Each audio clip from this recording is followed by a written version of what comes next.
आशा की किरण।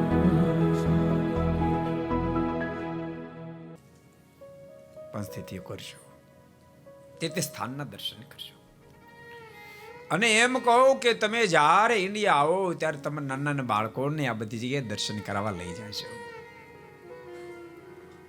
બાળપણથી એને સંસ્કારનું સિંચન થાય. અને નાના હોય તે જ થાય.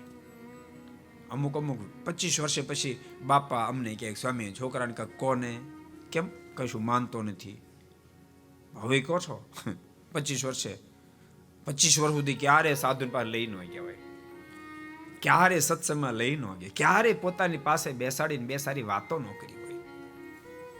માત્ર ડોલરની પાછળ પાગલ થઈ ગયા હોય. મનમાં એમ મનાણું હોય કે ડોલર આવી ગયા એટલે બસ પછી દુનિયામાં કોઈની જરૂર નથી. અરે ભલામણ એવું ન ચાલે, એવું ન ચાલે. પોસાય તેટલા ડોલર આવે, પોસાય તેટલી સંપત્તિ આવે, ભૂલતા નહીં. તમારે સુખ જો જોતો હોય, શાંતિ જોતો હોય, તેની સાથે સંસ્કારની જરૂર પડશે અને પડશે. ભૂલતા નહીં.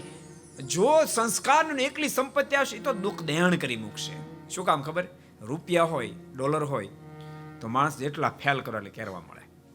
સંસ્કારનો તો ફેલમાં જ જાય. રૂપિયા ઓછા હોય તો ઓછા ફેલ કરે. જાજા રૂપિયા ને સંસ્કાર ન મળે તો નકરા ફેલ જ કરે ને શું કરે કહો?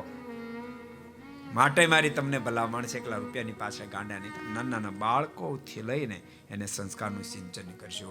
અને ભૂલતા નહીં, માત્ર તમારી વાતથી બાળકોમાં જીવન નહીં બદલે, તમારે સ્વયં જીવન જીવવા પડશે. તમારે સ્વયં જીવન જીવવા પડશે. તમારે સવારે જાગી નાહી ધોઈ ઠાકોરજીની પૂજા કરવી પડશે, માળા કરવી પડશે. તમને દંડવટ કરતા જોશે તો કરશે. તમને माला फेरवता भाड़े से तो ये माला फेरवशे.